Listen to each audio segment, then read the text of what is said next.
All right, welcome everybody. We are going to go over the illustrated word list template.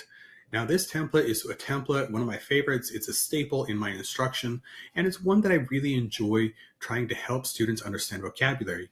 It works out with thematic type units. It also works out with story-based units. So when you want to introduce vocabulary and give students a way to conceptualize what that is, this is a great way to do that. And so the way that we do it is we think about, first of all, what is our unit about? And I'm going to say it's going to be about the environment today. And because I like the environment, it usually has a lot of great things. I'm going to readjust the size of the font there. And then we're going to go ahead and think about what are some words that they might need for this unit. Now, ideally, you have these already planned out. So you're going to have an idea of what you're going to be doing. But just for the sake of this this tutorial, we're going to show you how to do it. So I typed in the word world, and I'm going to go ahead and click and drag that into it. And I'm going to go ahead and change this to the world. Or if you want them to know, the earth. Okay. And let's say you want to convey pollution. All right. We have pollution. Some of these cartoon ones are kind of cool. Oh, there we go. That's a really good one. I'm going to do pollution.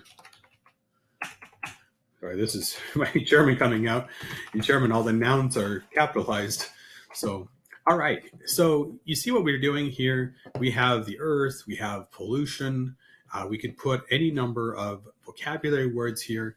But the advantage to having it here is that you can change them. You can also assign this task to students. It's not something that you have to do by yourself. It's something your students can do and then submit that via Canva. And you can also do a couple of other things here. I'll show you in a second what we can do with that. The other thing that I'm going to tell you is you can also type down instructions or an extra task here. Another thing too, if there's a task that usually goes along with this, you might duplicate this page and then you have more vocabulary that you can work with. So there's a lot of different ways you can do as far as the task at hand goes. The main advantage to this, though, is if you have the students choose, you're able to get more of an understanding of how the students perceive that word. Because sometimes the students don't know what a mansion looks like. For them, a mansion might be a house with more than 2 rooms. For some students who don't understand the concept of an apartment, will be able to see that. And by typing those words in to the search box, they're able to get a better picture and understanding of what that is.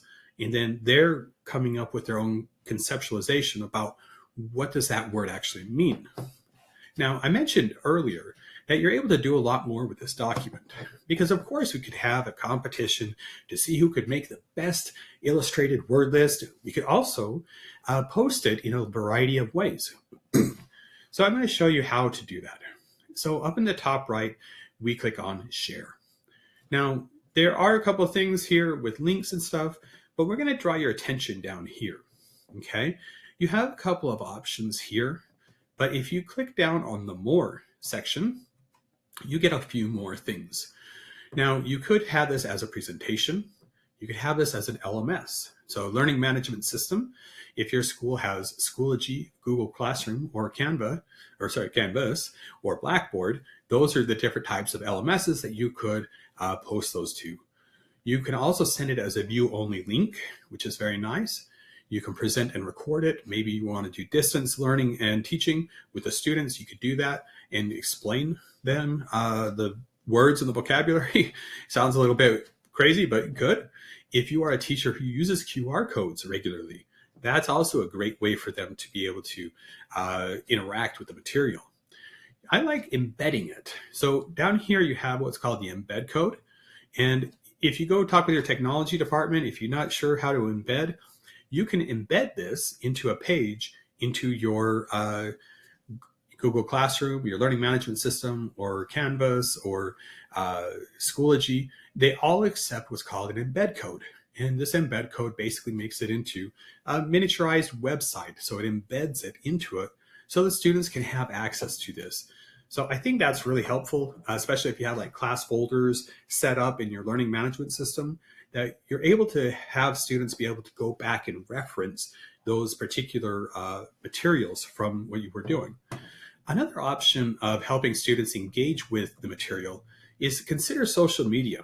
Now, I realize, of course, we all have different rules on social media, but you could put this up on Instagram, on Facebook, on Twitter.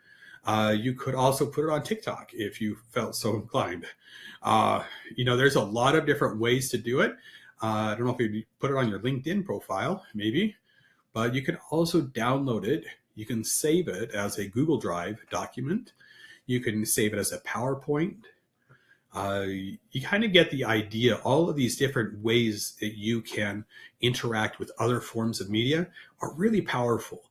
So these are all beneficial, in my opinion, so that when the student who wasn't there for that day, if they go onto their learning management system and there's a document in there and it's an illustrated word list, they're able to catch up. They're able to look at what you went over. So that wonderful question of what did we do yesterday has now been answered. Because now you can say, well, it's on the learning management system or on the class website. All of these materials are there for the students. So I like to use it that way. I think it's really beneficial. I think at the very least, sometimes what I'll do is I'll just download it and print it out on a piece of paper in black and white and allow the students to see it. That's probably the simplest and most basic way. But if you want to kind of take it up to the next level where students can then interact with it after the fact, I think posting it to your learning management system is a great way to do that, possibly social media. So hopefully this is a helpful tutorial. Hopefully you learned a lot from how to use a very simple worksheet.